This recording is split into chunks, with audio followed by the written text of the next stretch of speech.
let go and I let you run and I just manage. I observe.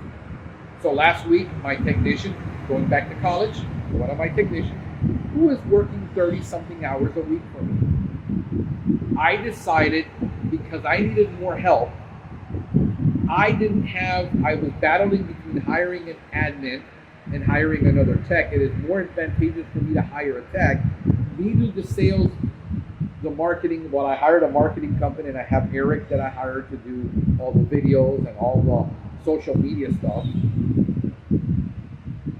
And my videos and my not only Pestgeek Podcast videos, but also my nature pest videos and everything that I do for that, which is where a ton of my business comes from.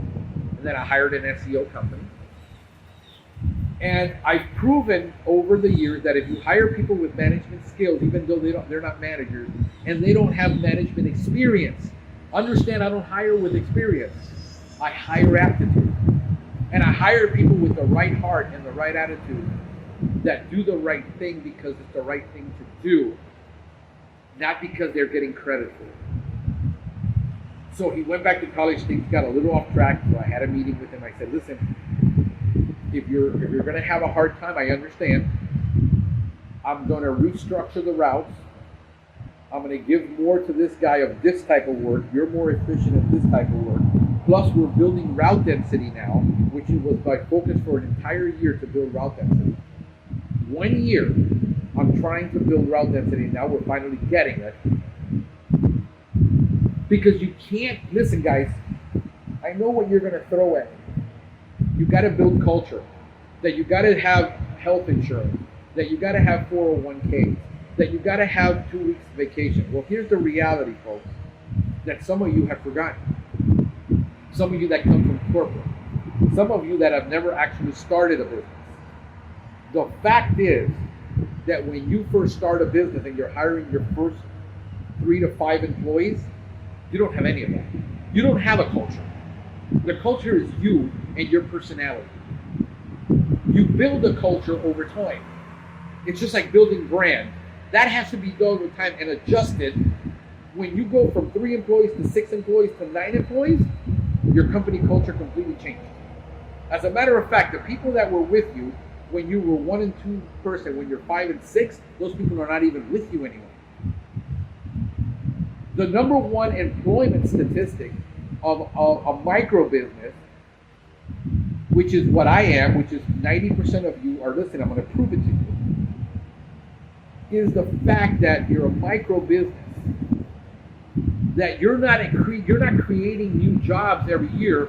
You're every 2 to 3 years, 1 year, you're rehiring to fill positions that were vacant, but you're not increasing in numbers. In other words, you've hired 3 people in the last, when you're a 5-person company, you've hired 3 people, but it's been to replace the ones you lost. If you pay well, you have a corporate culture, you don't have a culture. Get that out of your head. That's a myth. You build that over time. Your culture is your personality as an owner. If your personality sucks and you're a bad manager and you're a bad leader, your turnover is going to be high. People will eat a mile of your crap because they need the job, but the moment they can dump you, it's like a battered wife that stays with a guy because he provides the bill. As soon as she can have an affair, she's having an affair. Because you treat them bad. Sometimes you can treat them good and they're still going to have an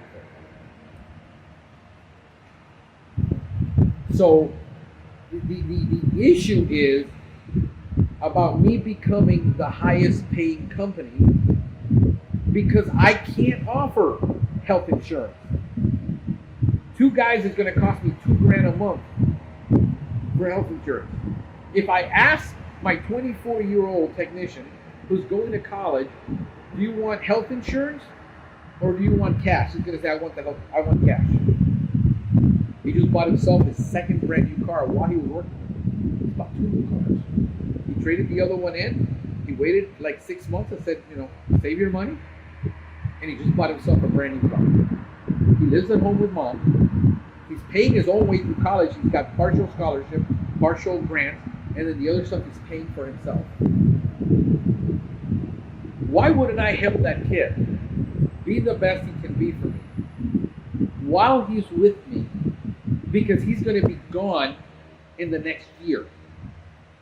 Because he is studying to become a physical therapist. Once he gets his bachelor's, I told him, I'm going to fire you a year before you get your bachelor's. Why? Because I want you to get into your field, and I don't want you to make money with me. You're going to go make less money initially, because he's making about $24 to $25 an hour now. He's not going to make that going in, but if he gets into the industry, he will have a year experience. By the time he graduates, he would have already had sales experience, management experience, a ton of work ethic, and then he has experience in his field, and he's going to be successful, and my ministry side is satisfied.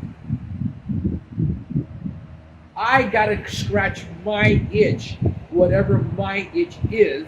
I am not doing this to please everybody because so-and-so decided he's going to have hyper growth, pay 12% production, has a 12% payroll because he's putting all his money into sales and marketing to grow his company.